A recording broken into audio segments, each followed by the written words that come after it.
Good morning, everybody, and welcome to another SACPA session, a very special session today. SACPA acknowledges that this event takes place on the lands of the Blackfoot people and the Métis Nation of Alberta, Region 3, and we pay respect to their past, present, and future cultural heritage beliefs and relationship to the land. SACPA is also very thankful for the continuing support we receive from the University of Lethbridge, Shaw Spotlight, and the Lethbridge Herald. We're very happy today to have this special session with Dr. Dwayne Bratt on the topic of the UCP government running behind the NDP in the polls halfway through its mandate, and what can they do to re-earn the trust of Albertans. Dwayne Bratt is a political science professor in the Department of Economics, Justice, and Policy Studies at Mount Royal University in Calgary, Alberta. He was educated at the universities of Windsor and Alberta. He teaches in the area of international relations and Canada public policy. His primary research interest is in the area of Canadian nuclear policy. Thank you very much for joining us today, Dwayne, and we look forward to your presentation. Thank you, Annalise. It's a pleasure to be here. It's too bad I couldn't be down in Lethbridge in person, but this is the best that we can do, and so I'm glad for everybody who is on the call. Are you going to put the presentation up? It's up? Okay, I just can't see it. Okay. Okay. So this, I was asked to look at the UCP midway through their mandate. So they were elected back in April of 2019 with a very large majority government. We have an election scheduled for spring of 2023, somewhere between March and May. And so given everything that's been going on in Alberta politics, almost on a daily, sometimes hourly basis, it's useful to get a sense of where we are at this point and where we're going forward. Next slide. So here is a picture of Jason Kenney driving into the Big Four building in Calgary on election night in the famous blue truck that he drove around Alberta. For those who have attended some of my other presentations, I co-edited a book called The Orange Chinook about the NDP's election victory in 2015 and the first 3 years of their government, and then that was released in 2019. We're in the process of doing a sequel, looking at the 2019 election and the first 3 years of the UCP government. And whether this is the actual picture or not, I want Kenny in the blue truck somewhere on the cover. We don't have a working title. I thought about calling it the Blue Truck, but currently it's the Blue Storm. Next slide. I just want to walk through some of the election results of 2019 because it's important to understand what happened in April of 2019 to where we're going now and to where we're going to be in 2023. So the traditional rule of thumb in Alberta is that there are three stools, Edmonton, Calgary, and the rest of the province. And I've got a seat breakdown there. And the rest of the province is kind of a catch-all. It includes small cities like Lethbridge or Red Deer. It includes rural communities and includes suburbs of Calgary and Edmonton. But it's a good distinction. And you need to win 2 out of 3. Next slide.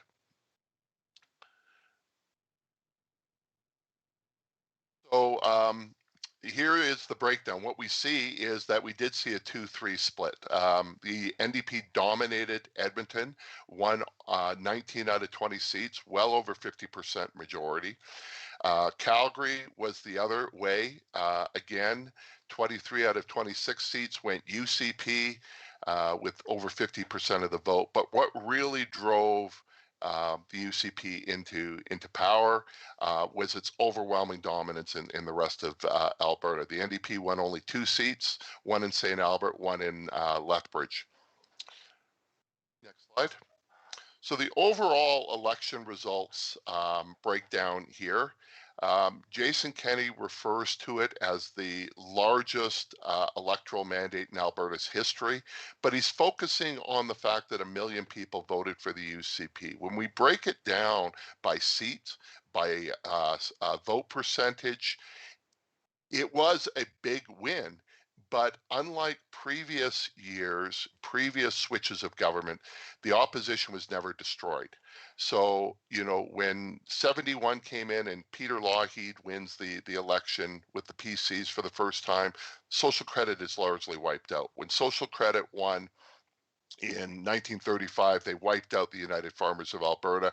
And for that matter, when the NDP won in 2015, the PCs were down to 10 seats and Jim Prentice resigned that night. Next slide. In comparison, here is the NDP caucus, and it's not just that there are 24 of them. For the first time, we have a sitting premier as leader of the opposition and 10 cabinet ministers. It's a very deep opposition bench, and it really shows that Alberta, after decades and decades of one-party dominance, has moved into a two-party system. And this really is going to make a difference in how the election plays out. So this is the high point for Kenney. Wins this massive majority government. Let's fast forward to 2021. Next slide. This is polling data that comes from Janet Brown that she did for CBC. Janet Brown has done regular polling for the CBC about once a year to give a sense of where Alberta is. I am one of the academic advisors on the poll, so I helped to design the questions and have been involved in a number of commentaries and news stories that flowed from this data. And what it shows is that if an election was held today, or in this case in April, it would be a majority government for the NDP. Not only do they consolidate their growth in Edmonton, but Calgary, they would win a majority of seats. That in itself would form a majority government for the NDP. But you'll also notice in that other category, the UCP has dropped from about 65% to 39%. They still lead, but they would not be in a position where they would win, 39 out of 41 seats. You'll also see a wide segment at the end of the graph, looking at unspecified, Wild Rose Independence Party, Alberta Party, and others. And there's a large section there of about 25% of people that simply don't know where to go. They're not going to the NDP. They have left the UCP. They would like a third option, but very different third options. The question is, would those third options still exist in the election? Meaning, would these parties have candidates in every riding? Would they be able to run a competitive election? They would not be in the leaders' debate, and I'm going to come back to that point because it's probably the one piece of potentially good news for the UCP that exists. Next slide. It's not just the party. We also see the downward spiral in impressions of Jason Kenney. So in 2018, so a year before the election, his approval ratings of low to of mid to high was about just under 60%. Not great for a party on the verge of winning a big government, but still pretty substantive. In the lead up to COVID, so just before COVID hits in March of 2020, it had dropped to a little over 50%. So a noticeable drop, but still over 50%. Then we see today where it has dropped to below 50% and a very high unapproval rating. 53% rank them anywhere from 0 to 3 out of 10. These impressions are going to be very difficult for Jason Kenney to turn around. So what went wrong? Those are the numbers. How did we get here? Next slide. Well, this was the campaign slogan in 2019. jobs, economy, pipelines.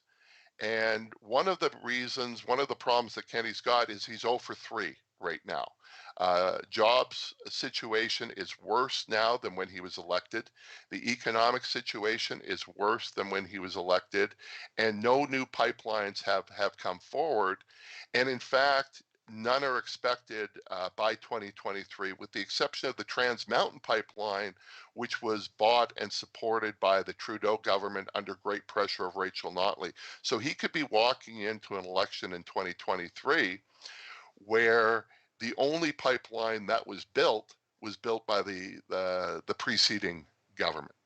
That's not the only issue. I mean, you could make the case that it was COVID, and the 15 months of COVID is what has hurt the jobs, hurt the economy. Pipelines, that's a different story. But I would argue it's not just COVID, and COVID is only part of it. So next slide. Here are some of the non-COVID factors that has led to the problems with the UCP and the Kenney government. The first is the Fair Deal panel. This was cobbled together in the aftermath of the federal election that was in the fall of 2019. Jason Kenney campaigned actively against Justin Trudeau. He campaigned against him outside of the province of Alberta. Nevertheless, Trudeau was reelected, although he was wiped out in Alberta. He lost every seat in Alberta, and the Conservatives won close to 70% of the vote total. So in the aftermath of that, he put together this panel. It traveled the province, made a series of recommendations that included pulling out of the Canadian Pension Plan, creating an Alberta provincial police force and getting rid of the RCMP, a referendum on equalization, getting rid of Revenue Canada and creating an Alberta tax collection agency. But in polling that we have done, many of these big items around provincial police, pensions, and tax collection never have received majority support. They exist around 30 to 35% of Albertans support these ideas. So by putting them forward and emphasizing them, they're unpopular ideas. There will be a referendum on equalization. We don't know what the question is. The question is going to matter, and we'll see what that transpires. Then we have the doctor salary negotiations. This came out of the McKinnon report. The McKinnon report was commissioned by the Kenney government. It was released in the September of 2019, and it called for cuts to public sector spending. And they identified that public sector workers, teachers, professors, nurses made too much money, but they also emphasized doctors. And so they started to implement a way of reducing compensation for doctors. Then COVID hit. And this is a combination of a non-COVID factor and a COVID factor. And fighting doctors in the middle of a health pandemic was not a good idea, but it was clear that Kenney had a plan and he wasn't going to budge from that plan even when conditions required. This led to a withdrawal of services in some parts of rural Alberta. It looked like an agreement was made. Tyler Shandro, the Minister of Health, reached an agreement with the AMA, but it was not ratified by the membership, which was very rare that something like that occurs. Then we've got coal mining on the eastern slopes. This morning, the public consultation results were released. Over 25,000 Albertans participated in it, and over 90% of them disagreed with mining in the Rocky Mountains. And so there has been a reversal of policy around coal mining. Initially, the government's attitude was, think about the jobs. The only people that are concerned by this are the regular malcontents in the cities and the NDP. In fact, widespread opposition. People in Alberta love the Rocky Mountains and they don't want to see coal mining on there. Then the school curriculum. This was part of their election campaign. They argued that the NDP's process of revising the school curriculum was politicized, even though the NDP was building off what the previous PC government was doing. So they put a pause on that. They've implemented their own, and there's been widespread opposition for what is included in there, particularly on the social studies curriculum that they feel is either too advanced or too ideological. The vast majority of school boards will not pilot it, so school curriculum has become quite the issue. Next slide. One of the campaign promises that Kenney also made was what he called the fight back strategy on behalf of Alberta's oil and gas industry. And they were going to do a variety of things. They were going to fight Justin Trudeau. They were going to fight Premier Horgan in BC. They were going to create a war room to look at or to defend Alberta's oil and gas sector. They were going to have an inquiry led by Stephen Allen to look at foreign funding of environmental groups. I will say on every one of these strategies, they don't have a win and may have made the situation worse. The war room began with plagiarizing logos, trying to bully small town papers like in Medicine Hat. They attacked the New York Times. They've been going after international insurance companies. The Netflix film Bigfoot has been on their target. The Allen inquiry is over budget. It is delayed. They are not meeting with the environmental groups that they are suggesting are foreign funding. They're supposed to release it by the end of May, but I think they're going to miss that deadline as well. Over a year ago, the government purchased the Keystone Pipeline or portions of the Keystone Pipeline, invested close to $1.5 billion in that purchase. And the first day that U.S. President Joe Biden was inaugurated, Joe Biden canceled the KXL purchase. And so Albertans are out about $1.5 billion. And then there was a suit against the federal carbon tax that went all the way to the Supreme Court. And Jason Kenney and Doug Ford and Scott Moe all lost that suit. So the fight back strategy, they may be fighting, but they're not winning. And then we get to COVID. Next slide. I would make the case that Alberta managed the first wave of COVID, March, April, May of 2020 quite well. We had some of the lowest death rates, some of the lowest hospitalizations, some of the lowest caseloads in the country. But we were hit very hard by the second wave in November and up to January, and we're hit even harder. That should be by the third wave that's currently going on. At some points, we have now been passed by Manitoba, but for over a month, Alberta had the worst record in Canada and the worst record in North America. And so almost every metric of COVID, Alberta's being hit really, really hard. Next slide. Just under 2,200 Albertans have died. Our cases were as I said, when I wrote this, we're the worst per capita in Canada. Manitoba has surpassed us, which is not good for Manitoba. We did hit a peak of 2,500 cases about 2 weeks ago. It is now down to less than 800 as of yesterday. Some of that, I think, is due to the increased vaccinations. Some of that is due to the increased restrictions that were put in place over 2 weeks ago, and especially the increased enforcement of those restrictions.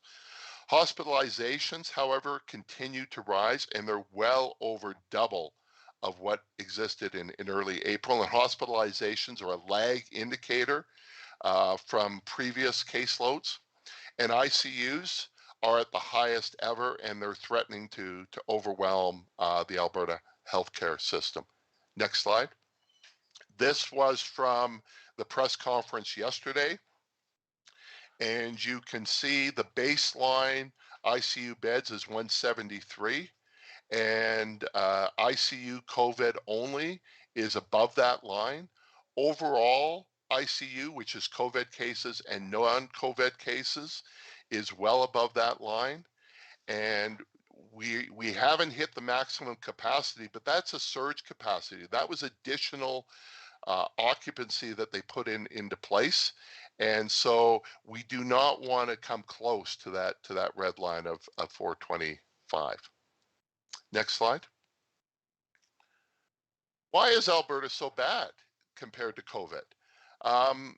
I would make the case, and in fact, I'm stealing this from Jason Kenney in his TV address from 2 weeks ago, that Alberta has a compliance problem, but he never reflected on why Alberta has a compliance problem.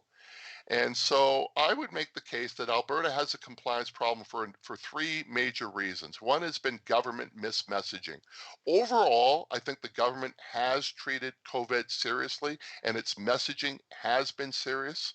But every once in a while, Jason Kenney or their public relations team will kind of minimize it. So back last spring, he said it was just like the flu. It was just like influenza. Then last fall, he mentioned about how he could mandate masks across the province, but if he did so, people would simply take their masks off. When they initially rolled out their vaccine plan, the emphasis seemed to be that vaccines were voluntary. That was in large print.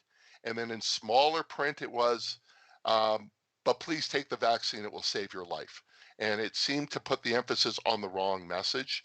He's got a caucus that seemed to be fighting restrictions, most notably the travel gate, when his chief of staff, Minister of Municipal Affairs Tracy Allard, and 5 other UCP backbenchers took international trips over Christmas, even though they had been messaging to other Albertans to stay at home over the holidays.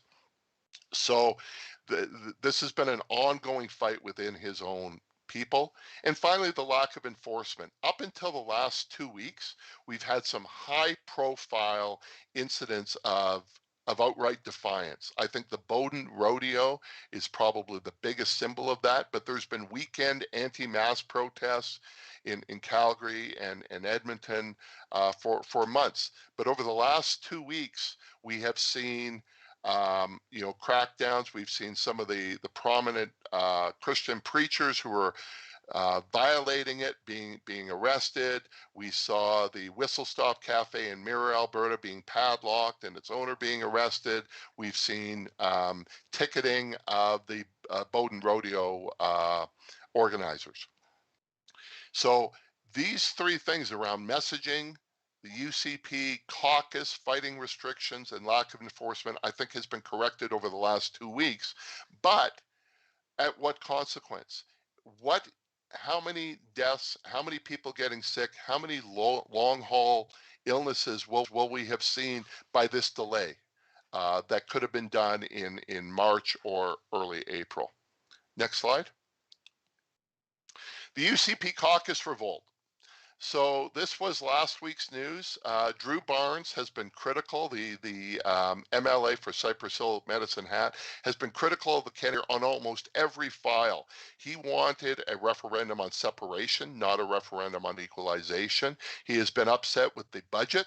And he has been upset with COVID. He joined with Angela Pitt, the MLA from Airdrie, an anti-lockdown caucus with Maxine Bernier, Randy Hillier, and Derek Sloan. They've subsequently left that lockdown caucus, but it shows where their sympathies lie. For months, there was rumblings amongst constituency associations about a leadership review. The leadership review is now planned for the fall of 2022, which would be about 5 months, 6 months before the election. But there remains calls for an emergency review. And then in early April, 15 UCP MLAs, who were then joined by 3 more, signed a public letter criticizing COVID restrictions. And that was when there was a mild delay. Think about where we are now if we hadn't put in the measures that we did. Then Thursday morning, just after midnight, Todd Loewen, the UCP caucus chair resigns his post, releases a scathing letter outlining all the flaws he sees with the Kenney government, some on policies like the doctor negotiations, like the coal mining. He argues we haven't been tough enough with what he calls a hostile federal government. But a lot of it was also about the leadership style, that caucus was not being listened to. It was very top down, that the UCP was a grassroots vehicle, not a vehicle for one man. And then he ends by publicly calling for the resignation of Jason Kenney. There was a caucus meeting scheduled for that morning that had been canceled.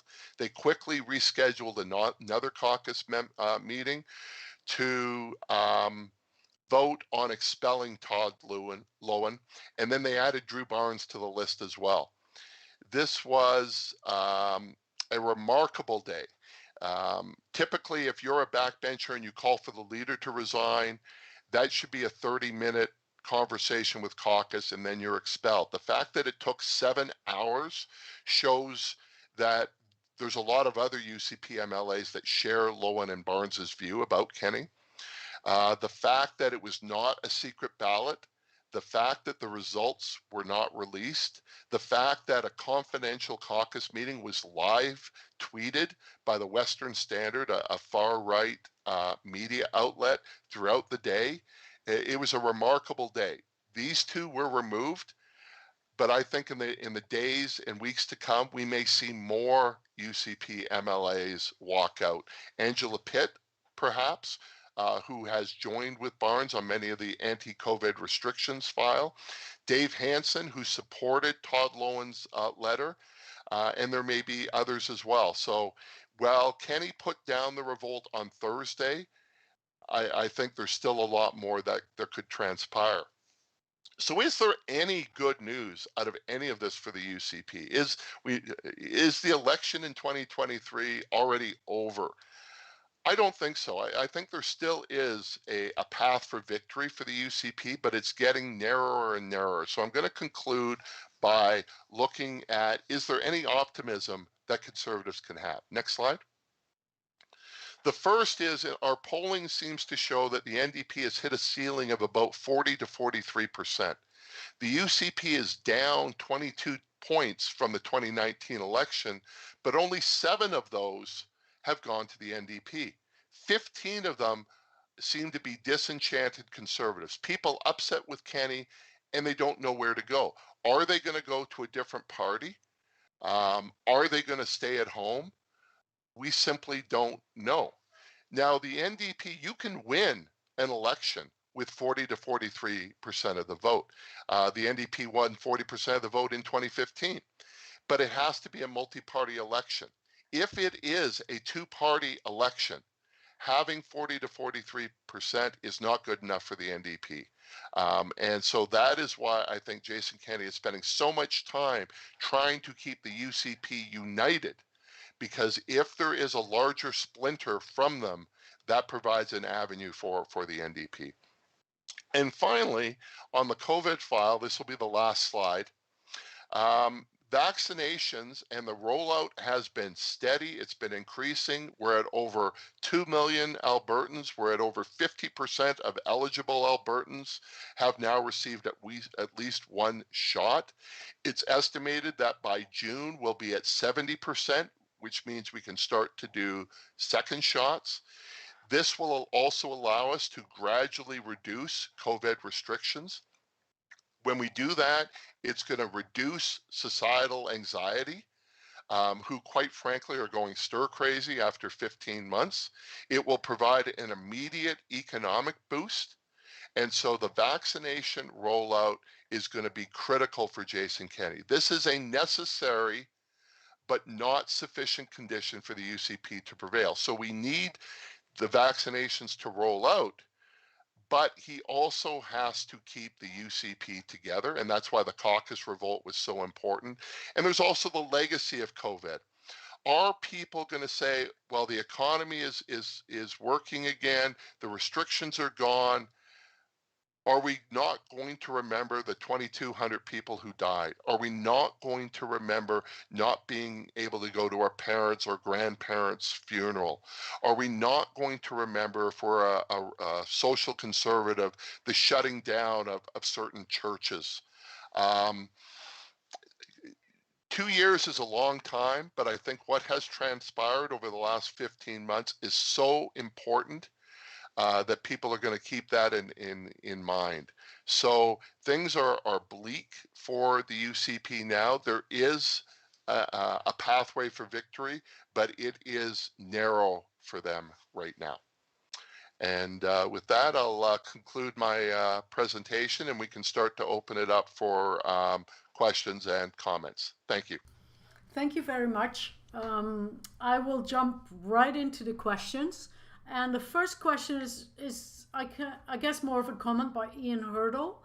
Alberta has had the dubious record of highest COVID case numbers per population for the last 2 months, with the pleas for stricter lockdown for 8 months mostly ignored. Will the UCP be able to hide this? Well, I made this comment that about 2 weeks ago, we saw a reversal of UCP policy. I think they brought in the strictest restrictions that we've had throughout COVID 2 weeks ago, most notably the ban on patios and elementary school kids being sent home for online learning. But the biggest shift was the enforcement. And I would absolutely agree that there was a lack of enforcement for months. I think that was enabled and encouraged by certain members of the governing caucus, like Angela Pitt, like Drew Barnes, like Todd Lowen.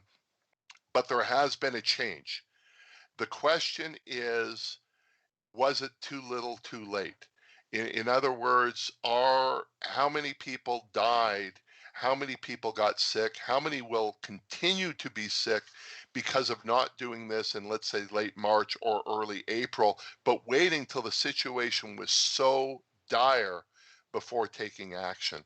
I think that's something that the voters would see.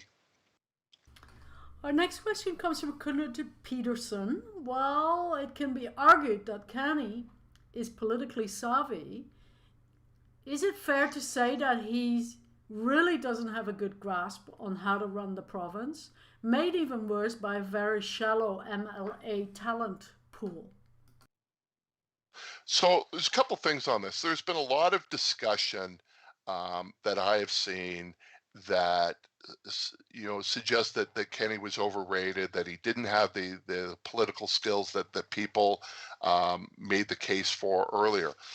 I would argue Kenney has got lots of political strengths, lots of political skills, but also some very severe weaknesses. And those weaknesses are very apparent right now. One of his skills was in organization and planning. It, I think, was amazing that he was able to bring Wild Rose and PC together so quickly. You may say, well, they did that federally. Yeah, they did that federally, but it took 15 years for them to do it. It took multiple election losses before they were able to do it. In the case here, they lost one election, and next thing you know, the party is united. And I think that was largely due to Jason Kenney. I think he had a spreadsheet and a calendar on his wall when he became premier, outlining all of the steps that he was going to do and when he was going to do that. Then COVID hit. And you would think that when COVID hits, you move off the plan and you adjust and you respond to events. And that, I think, highlights his weakness. He has not done that. You could see it with the battle with the doctors. It's like, I have this plan. I know things have changed, but we're going to go ahead with the plan. Well, the plan wasn't working. And this highlights one of his weaknesses. I think another weakness he's got is he lacks empathy. He lacks the ability to apologize. I think the examples I would cite were the travel gate. When the MLAs went away for the holidays, Kenney came out on January 1st with a really defiant press conference saying he wasn't going to take any action against them. They didn't do anything wrong.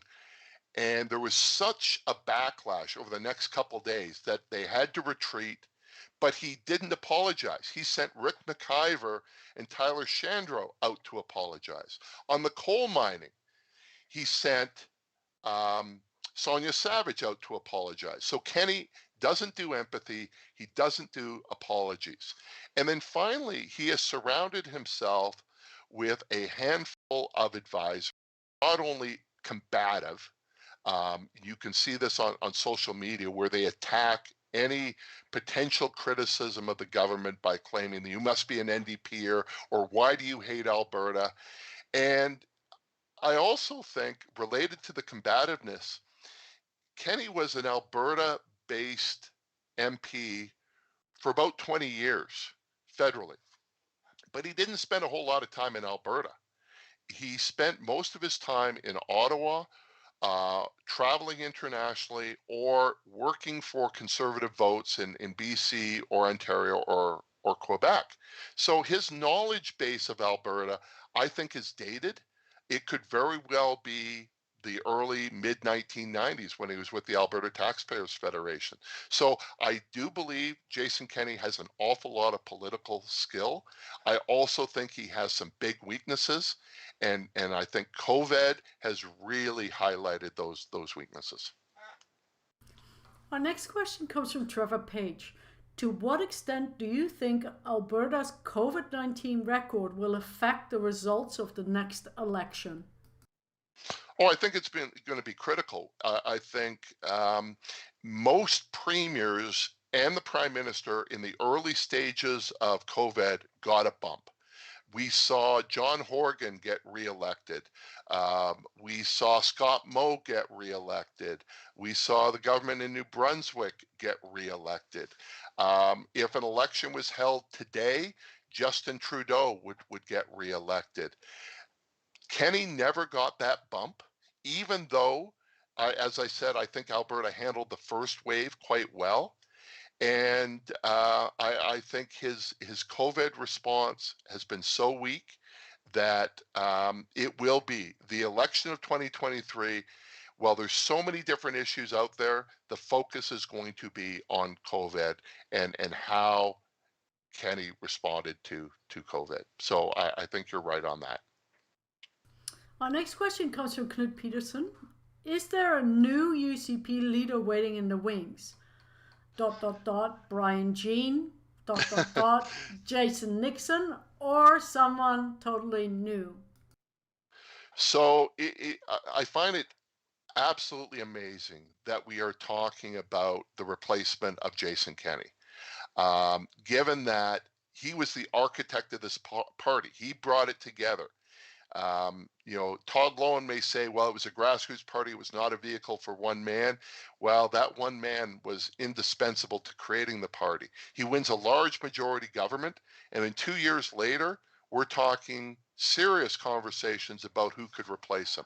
Brian Jean has not gone away. He has periodically come into the fray. And I will add, Todd Loewen supported Brian Jean in the leadership race. Brian Jean has been writing columns and Facebook posts highlighting some of these same complaints about not listening to your MLAs and having advisors that maybe don't understand Alberta. Brian Jean was the Wild Rose leader. People like Brian Jean, even political opponents like Brian Jean, but he lost the leadership race to Jason Kenney. But I will say, under murky circumstances, the whole kamikaze campaign stuff, there is no love lost between Jean and Kenney. I think what has been remarkable is the attacks that we have seen from Kenney. We haven't seen a whole lot of public defenders of Kenney. Where have been the cabinet ministers like Jason Nixon, like Sonia Savage, like Travis Taves out defending the government? We're not seeing that. So could it be another cabinet minister? Possibly. Could it be an outsider like Brian Jean, like a Michelle Rempel Garner? We'll have to see. I think Nathan Cooper, the current Speaker of the legislature, I think has leadership ambitions as well. So let's wait and see what happens. But this wouldn't be the first time that Conservatives have removed a sitting premier. Our next question comes from Leona Jacobs. Do you think that Albertans, oops, sorry, it just jumped. Do you think that Albertans slowed down by COVID were simply paying more attention to the issues? In other words, if COVID wasn't happening, and then in brackets, life as usual, would the same discontent have happened? That's a really tough question. I would agree that people are paying an awful lot of attention to COVID, and I just think of the daily press conferences that Dina Henshaw has. I catch most of them, and anytime that Shandro and Kenny come, I make sure that I'm in attendance, and tens of thousands of Albertans are watching those as well. And that's because COVID affects every aspect of your life. But the spinoff is because COVID affects so much part of your life, you're also looking at other issues. And I think we're a lot more politically aware than we may have been. One of Kenny's strategies, one of his plans was to move quickly on so many different files that you wouldn't know what was happening. You couldn't focus on curriculum because you had the war room, and you couldn't focus on coal mining because they were bringing recall legislation in, and you couldn't focus on the Allen inquiry because they were buying Keystone and all of these things. So I think that was by design to hit in so many different directions simultaneously. But I think COVID has made Albertans more aware and has put a greater emphasis on these other issues. But the fact is, even on these other issues, there haven't been a whole lot of wins. There hasn't been a whole lot of success. There may be success for some of his UCP base. In Todd Lowen's letter, he never mentioned school curriculum, for example. Or Kenny will often mention, and Jason Nixon will often mention, how many bills that they passed. Nobody cares how much of their platform that they were able to implement if they don't get jobs, economy, and pipeline. Our next question comes from Terry Shillington. Do you think the economy may boom in the next 2 years and erase the memory of these government failures? So there will be, as I say, an economic boost when they drop these restrictions, when things start to get back to order. And while there are people who are economically hurting because of COVID, there is a subset of the population that actually has surplus money because they have been able to work throughout the pandemic, but they haven't been able to go out to restaurants and go to movies and go to sporting events and travel. They've got money to spend. That means that there will be a stimulus when this occurs. But let's keep in mind the economy wasn't great pre-COVID. The budget deficit was high pre-COVID. And Alberta has been battling an economic downturn since the fall of 2014 that really hasn't gone away, largely due to bigger international forces around oil policy. So yes, while there will be a stimulus, there will be a boost in the economy. What is our benchmark? Is our benchmark going to be what the economy is like in the fall of 2021 compared to what it was like in COVID? Or are we going to compare it to what it was like in 2019 or 2018? Or are we going to go back to what it was like in 2012? It all depends on where the bar is. Our next question comes from Laurie Schultz. What would an Alberta look like were we governed by the Caucus revolt MLAs? What might be the policies what might their policies be on COVID, education, health, environment, coal mining, post-secondary, then ... Please theorize. So I'm going to start off by quoting Katie Merrifield. Katie Merrifield was a former senior advisor to Jason Kenney. So she is a Kenney loyalist. Um, She has left the government, so she's no longer part of the government. She's actually living in BC now. She was on the West of Center podcast that CBC does that I often appear on.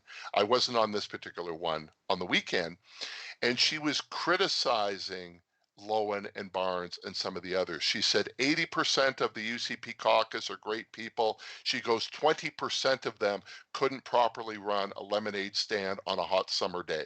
So she was pretty dismissive of them. I think if Todd Lowen and Drew Barnes were running the government, um, you would see minimal COVID restrictions. And you would see a referendum on separating from Canada, and you would see a bunch of other things. So I know there's a lot of UCP haters who really want to see Kenney go down, but there are people within that caucus that I would argue would be a lot worse than Jason Kenney on a lot of different files. That doesn't mean that Kenney is a balancing act. It doesn't mean that he has made mistakes, but I would rather have Jason Kenney as premier than Drew Barnes. Our next question comes from Trevor Page. What are the main issues that have emerged thus far that make the NDP increasingly popular? I think they're increasingly popular simply because they're not the UCP. It's not so much of what the NDP has done, but when you have a two-party system, as I think we've seen, not just with vote percentages of opinion polls, but fundraising and the like. If you are really upset with the UCP, where do you go? It's the NDP. I think the NDP has also led on a lot of files, parks particularly, coal mining. I think they showed some real leadership on that. And typically typically parties own issues, right? Conservative parties tend to own economic issues. Social democratic parties tend to own health issues and education issues. Nobody cared about health and education in the 2019 election. Everything was about the economy. But during COVID, if you're the party that owns healthcare, I think that supports Rachel Notley as well. There's also a sense that Rachel Notley has a better pulse on Alberta than Jason Kenney does. She's born here, raised here, lived here. She can ride a horse, not a blue pickup truck. So I think that helps Rachel Notley. But the biggest benefit of Rachel Notley is that she is not Jason Kenney. Okay. I wonder if I can, as the moderator, ask a question. What about the idea of Albertans actually voting out rather than voting in on this particular issue of the NDP in particular? Oh, I mean, that's an old political science standard that we don't elect governments, we throw governments out. Did people vote in Rachel Notley in 2015, or did we throw out the PC dynasty? Did we elect Jason Kenney in 2019, or did we throw out Rachel Notley? If Notley returns to power in 2023, is it because of Rachel Notley, or is it because we want to throw out Jason Kenney? By the way, if you think about the history of Alberta politics, we tend to elect governments for a long period of time, then we toss them out and we never hear from them again. So the Liberal Party governed, then they were gone. Then the United Farmers Alberta, then they were gone. Then the Socreds, then the PCs. Jason Kenney used to brag about the NDP, that they were one and done. If Rachel Notley returns to power in 2023, it'd be the first time a party returned to power, be the first time an individual lost the premiership and returned as premier.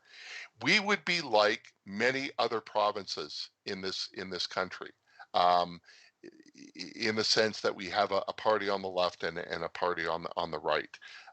And so but I can tell you, if Jason Kenney loses the election in 2023, he would not stick around as an opposition leader like Rachel Notley did. Our next question comes from Ian Hurdle. Any comment on law change that precludes lawsuits against nursing homes, especially private ones, for failure of care? Yeah, this was one of those pieces of legislation that was passed kind of, I wouldn't say in the middle of the night, but passed while everything was going on with COVID and all the other restrictions and all the other battles on different files, that they brought in this policy making it very, very difficult to sue private nursing homes. And I think we need to learn a lot more about how that actually came about, why that came about, and what were the motivations behind it. Again, it's one of those things with so many things going on. Most people didn't see that on their radar, and that was just kind of snuck in the legislation. Our next question comes from Laurie Schultz. Would you comment on Kenney's big picture plan for himself? Is his Alberta premiership a stepping stone back to Ottawa? Well, it'd be tough to do that now, I think. I really believe that Kenny returned to Alberta for a couple of reasons. One is I think he was not interested in being an opposition MP. He had been, in cabinet, he had been in government, and I think he saw that the tradition in Canada is that federal governments get reelected. And he wasn't interested in wasting the rest of his political future. I think if Kenny had run in to replace Stephen Harper, he would have beat Andrew Scheer. He would have won. Um, but I don't think he wanted to be an opposition leader. And coming back to Alberta and being premier was pretty good. That didn't mean that it wouldn't preclude him coming back, right? If the idea was he comes to Alberta, he reunites the conservative movement, he wins a majority government, he gets the economy on track, he builds a pipeline, he's got a record of success, then he goes back into federal politics right around the time that people are getting unhappy with Justin Trudeau. I don't think things have gone according to plan. And in fact, you know, um, being tossed out by your own party, losing an election, that isn't going to make you recruitable for federal politics. So I think he wanted to keep the federal door open. I think that door is now closed. One of the interesting things in the poll that Janet Brown did, though, was to show the impressions of Jason Kenney and compare it to Justin Trudeau. We tend to think that Trudeau is incredibly disliked across Alberta. His popularity is right around where Jason Kenney's is. So you can take that for what it's worth. And it's quite possible that if a federal election was held in the fall, the Liberals could actually pick up a couple of seats in Calgary and Edmonton. Our next question comes from Bev Mundell. Albertans have shown in the past they have a short memory of government ills. What do you think Kenney will do to reverse its fortunes right before the election? Oh, without a doubt, we tend to focus on events much closer to an election than further away from an election. I think COVID is fundamentally different. I think that people are going to remember this pandemic. I think Kenny, once the pandemic is over, he is going to emphasize the positives. He's going to talk about how quick the vaccine rollout was. He's going to talk about the economic recovery. He's going to claim that the measures that he took kept the death toll down. Um, Critics will argue the exact opposite. So people are not going to forget what happened over COVID, but their talking points, I think, may differ going forward. So you'll often hear when there were shortages of vaccines, that was due to the federal government. When people were getting vaccinated and are getting vaccinated, that was due to the provincial government. And I think that's going to be his messaging. All the positive news will be the steps that Kenny took. All the negative stuff is going to be Trudeau's fault. Our next question comes from Leona Jacobs. Can you add some context to the new Select Special Committee on Real Property Rights? I just learned of this and I have no idea of its purpose or why it has been formed, only that it is not discussing issues of coal, water, etc. Yeah, and again, I'm not as up to speed on that. Just as I've mentioned, with so many other things going on, similar to the legislation around nursing homes and long-term care facilities. Uh, I all the fact that you get suspicious about a committee called Real Property Rights, how are they different from other property rights, I think is concerning. And I think it does tie back into the coal issue somehow, despite the fact that an overwhelming majority of Albertans oppose coal mining and oppose removing the moratorium that the Lougheed government brought in the 1970s. It is clear that there are elements of the UCP government that want to continue with coal mining in some fashion.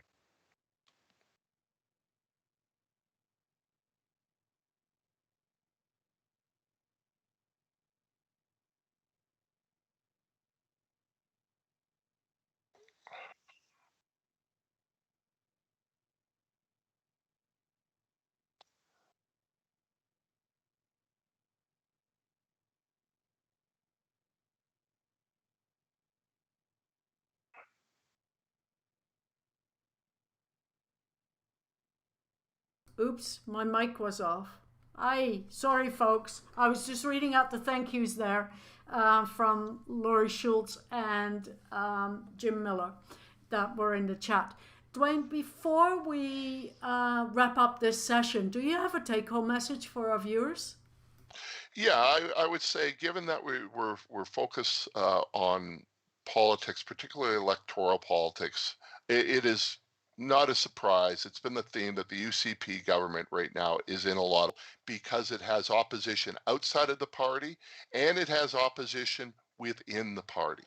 But that does not mean that there is not a path for Kenney to get out of this if he can hold the UCP together for the next couple weeks, next couple months, as the vaccines roll out and as cases and hospitalizations start to gradually go down. But it's going to be very, very difficult for him to manage this. Think about the fact that we are in a health pandemic and he's having to spend time with internal politics. Other premiers are not having to do this. And even when we're out of COVID, the legacy, the remembrance of COVID is still going to be front of mind when we go to the polls in spring of 2023. Lovely. I apparently skipped a question. Are you okay if I ask one more question? Sure, we got 3 minutes, so. Okay. My apologies, Ian, to Ian Hurdle, who asked the question. Government and AHS has a 5-week warning from meat processing plants in South Dakota, but failed to act on it to protect our meat plant workers. Yeah, well, and some of the big outbreaks have been in the Cargill meatpacking plant in High River. I think the knowledge that we have of COVID is that it spreads in indoor places where there's a large number of people closely working together, like a meatpacking plant. They were supposed to rapid test and rapid vaccine the workers there. They have started to do that, but it was delayed going forward. And so that was one of the decisions that they made, and that people are going to go back and say, what were the consequences of making those decisions? Lovely. Thank you so much, Dwayne, for spending some time with us. It was wonderful to see you again and have you with SACPA. Folks, for our Thursday, please join us on Thursday at our regular time again. What does an independent case study of the Alberta Energy Regulator's coal mining regulations tell us, with Mandy Olsgaard? That's it for us today. Thanks very much, Dwayne. Thank you, everybody, and hopefully next year I can be there in person down in Lethbridge. We look forward to that, and I'll end the stream now.